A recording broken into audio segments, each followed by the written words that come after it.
Hello friends, வாழ்க வளமுடன். இன்றைக்கி நம்ம கிச்சனில் பார்க்க போகிறது ஒரு லெஃப்ட் ஓவர் ரெசிபி தான். இது நான் காலையில் செஞ்ச சௌ கூட்டு, தேங்காய் ஜீரகம் அரைச்சி விட்ட கூட்டு. இதை நான் இப்போ தோசை, சப்பாத்தி, பூரி இதுக்கெல்லாம் தொட்டு சாப்பிட்ற மாதிரியான ஒரு கிரேவியாக கன்வெர்ட் பண்ண போகிறேன். வாங்க இந்த ரெசிபி எப்படி செய்கிறதுன்னு பார்க்கலாம்.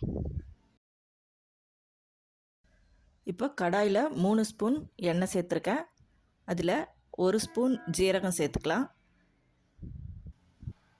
ஜீரகம் பொரிஞ்ச உடனே 2 பெரிய வெங்காயம் பொடியாக நறுக்கி சேர்த்துருக்கேன்.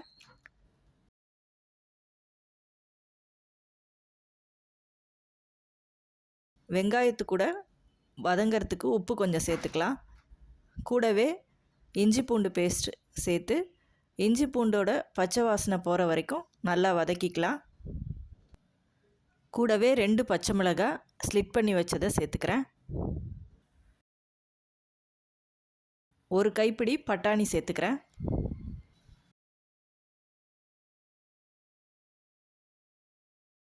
வெங்காயம் நல்லா வதங்கினோடனே 1/2 ஸ்பூன் மஞ்சள் பொடி, 1 ஸ்பூன் மிளகாய் பொடி, 1/2 ஸ்பூன் தனியா பொடி, காஷ்மீரி சில்லி பவுடர் 1/2 ஸ்பூன், கொஞ்சம் பெருங்காயம். இந்த ஸ்பைசஸ் எல்லாம் சேர்த்து நல்லா ராஸ்மெல் போகிற வரைக்கும் ஒரு 2 மினிட்ஸ் வதக்கிக்கலாம். ஸ்டவ்வை சிம்லேயே வைக்கணும். ஸ்பைசஸ்லாம் நல்லா வதங்கின பிறகு 2 தக்காளியை நல்லா மிக்சியில் அடித்து அதில் சேர்க்குறேன்.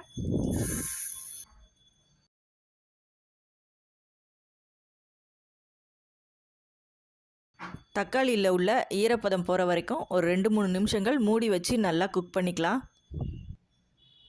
இப்போ நல்லா குக் ஆகிடுச்சு. எண்ணெயெல்லாம் ஓரங்களில் பிரிஞ்சு வந்திருக்கு.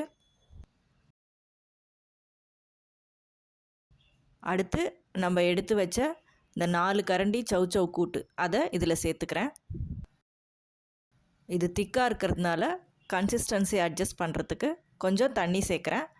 தக்காளி அரைச்ச மிக்ஸி ஜாரில் வாஷ் பண்ணி கொஞ்சம் தண்ணி சேர்த்துக்கிறேன். இப்போ உப்பு சேர்த்துக்கலாம். ஆல்ரெடி கூட்டில் உப்பு இருக்கும், அதனால் பார்த்து கவனமாக சேர்க்கணும்.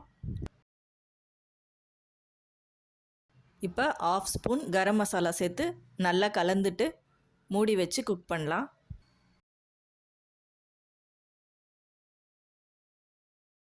இப்போ ஓப்பன் பண்ணி பார்க்கலாம். நல்லா கொதிச்சுட்ருக்கு. இப்போ ரெடி ஆகிடுச்சு.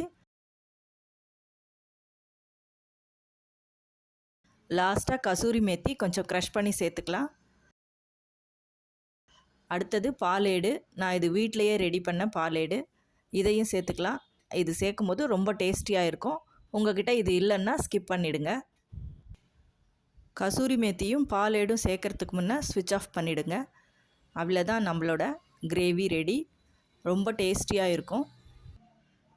இப்போ நம்மளோட சுவையான கிரேவி ரெடி. இது நீங்கள் இந்த லெஃப்ட் ஓவரில் தான் செஞ்சுருக்கீங்கன்னு யாராலையும் கண்டுபிடிக்கவே முடியாது. அவ்வளோ டேஸ்ட்டாக இருக்கும். லாஸ்ட்டில் கொத்தமல்லி ஆட் பண்ணி சூடாக சர்வ் பண்ணுங்கள். நான் இன்றைக்கி இது கூட பட்டாணி மட்டும்தான் சேர்த்துருக்கேன், ஃப்ரெஷ் பட்டாணி. அதனால் அதோடையே வதக்கிட்டேன். நீங்கள் உங்கள் சாய்ஸ்க்கு உருளைக்கிழங்கு, கேரட்டு, கேப்சிகம் எல்லாமே லேசாக வதக்கிட்டு, உருளைக்கிழங்குனா கொஞ்சம் பாயில் பண்ணிவிட்டு அதில் சேர்த்து செய்யுங்க. ரொம்ப டேஸ்ட்டாக இருக்கும். ஒரு முறை இந்த கிரேவி ட்ரை பண்ணுங்கள். அடுத்து ஒரு நல்ல ரெசிபியோடு பார்க்கலாம். தேங்க்யூ.